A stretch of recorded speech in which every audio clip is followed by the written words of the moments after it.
The afternoon Carter Williams realized that kindness to strangers could change the trajectory of a quiet life. He was standing in a grocery store parking lot holding a bag of oranges he hadn't paid for. Carter was 38, a furniture restorer who worked out of a shop behind his house, and he had been emotionally stagnant for the better part of 2 years following a divorce from a woman who had loved the idea of a steady man until steady started to look like ordinary. He wasn't bitter, just tired. The grocery run was supposed to take 15 minutes. He was halfway to his truck when he saw her. The woman was in her mid-60s, silver hair clipped back with a tortoiseshell barrette, struggling with 4 canvas bags that looked ready to split. She had one wedged against her hip, another hooked over her wrist, and the remaining 2 dangling from her fingers like she was trying to carry water in her hands. Carter set his own bag down and walked over. "Let me get those for you." She looked up, startled, then smiled with the kind of warmth that made him feel like he'd done something more meaningful than he had. "Oh, you don't have to."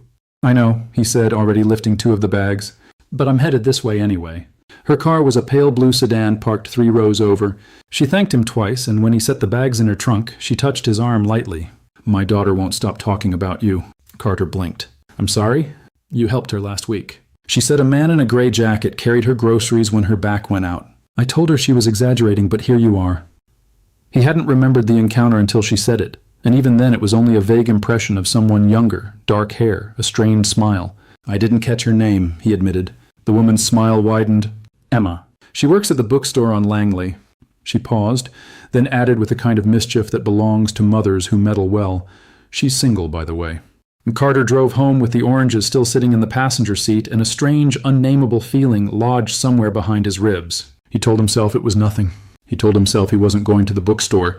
He went to the bookstore. It was a small place, wood floors that creaked, shelves that smelled like old paper and lemon oil, and a front counter staffed by a woman in her late 30s with dark hair pulled into a low ponytail and reading glasses pushed up onto her head. She looked up when the door chimed. Recognition flickered across her face. "Grocery guy," she said. Carter stopped. "That's me." "I owe you a thank you." "My mom wouldn't shut up about you." "She returned the favor today," Carter said. "Told me where to find you." Emma set down the book she'd been holding. "Did she also tell you I'm single?" She may have mentioned it." "She's unsubtle," Emma said, but she was smiling. "I'm sorry if that was awkward." "It wasn't," Carter said, and realized he meant it. They stood there for a moment, the air between them holding a weight that felt deliberate. Then Emma tilted her head. "Are you here to buy a book, or did you just come to make sure I wasn't some kind of grocery store hallucination?" "Both," Carter said. She laughed, a low sound that landed softly. "What do you read?" "History. Biographies. Anything about people who built things with their hands." "You're in the right section," she said, stepping out from behind the counter. "Follow me."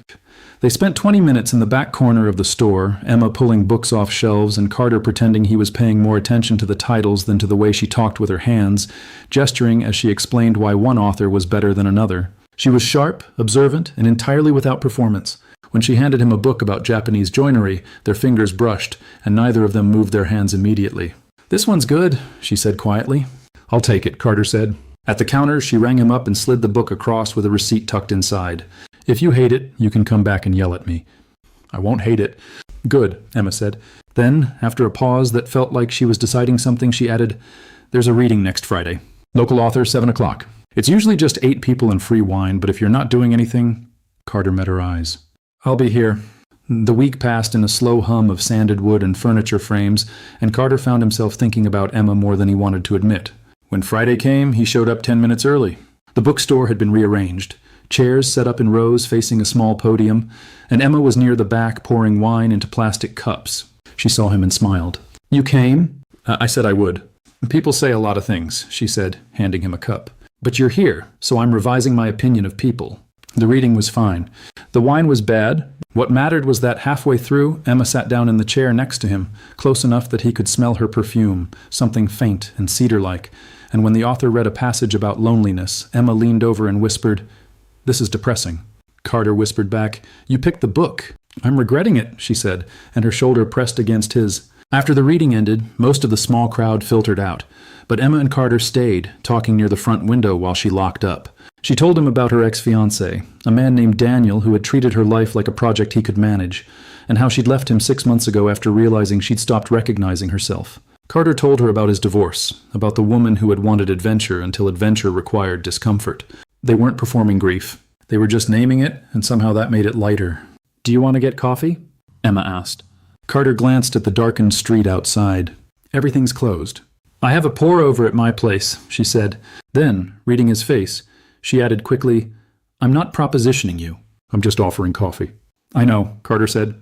And yes. Her apartment was a 10-minute walk, a second-floor unit above a bakery with large windows and bookshelves lining every wall. She made coffee while Carter looked at the spines, recognizing 3 of the titles as ones she'd recommended. The apartment smelled like bread from downstairs and faintly of lavender. When she handed him a mug, her fingers lingered on his for a second longer than necessary. Can I ask you something? Emma said. After tonight, I feel like I should be nervous, Carter said. She smiled. You probably should be. She paused, then asked, Are you always this careful?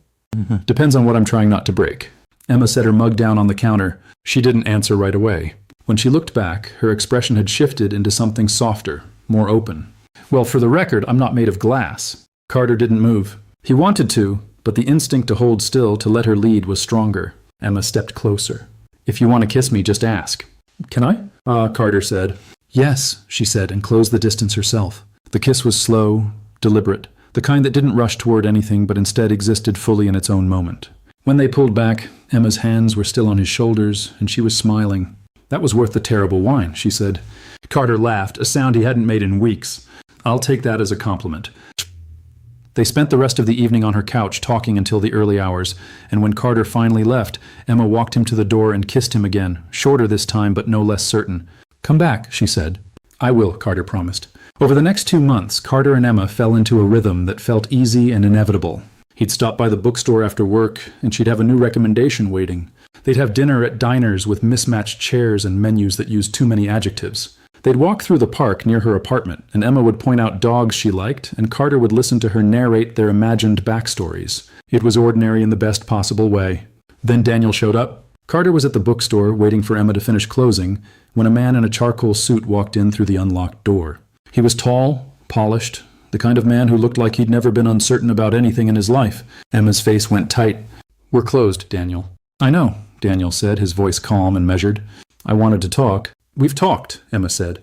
There's nothing left. Daniel's gaze flicked to Carter, assessing. Is this him? Emma stepped forward, positioning herself between them. This is none of your business. I think it is, Daniel said. I think you're making a mistake, and I think someone should tell you before you regret it. Carter stayed where he was, leaning against the counter, watching. He didn't speak. Emma didn't need him to. You don't get to decide that, Emma said, her voice steady. You don't get to show up and tell me what I should feel or who I should be with. I left because you treated my life like something you could control, and I'm done with that. Daniel's composure cracked, just slightly. I'm trying to help you. No, Emma said. You're trying to help yourself. There's a difference. Daniel looked at Carter again, and Carter met his eyes without flinching. After a long moment, Daniel turned and walked out. The door chimed behind him. Emma exhaled, her shoulders dropping. Carter walked over and put a hand on her arm. You okay? Yeah, she said. I am. That night, they sat on her couch with mugs of tea, and Emma leaned her head against Carter's shoulder. Thank you for not stepping in, she said. You didn't need me to, Carter said. I know, Emma said. But thank you anyway. 6 months later, Carter proposed in Emma's apartment, the same place where she'd first offered him coffee. He'd built her a small wooden box, cherry wood with brass hinges, and inside was a ring he'd chosen because it was simple and strong, like her. When he opened the box, Emma's eyes filled, and she nodded before he could finish asking. Yes, she said. Yes. They married in the bookstore on a Saturday afternoon, 8 people in attendance, free wine that was still bad, and vows they'd written themselves. Emma's mother cried. Carter's best friend made a toast about grocery bags. And when they kissed, the small crowd clapped, and Carter thought about the afternoon he'd carried oranges he didn't pay for, and met a woman who would teach him that careful didn't have to mean distant, that kindness could be the beginning of something instead of the end. What would you have done if a stranger's mother told you her daughter had been talking about you? And have you ever had a small act of kindness lead to something that changed your life? Tell me your story in the comments. If you like this one, leave a like, subscribe, and I'll see you in the next video.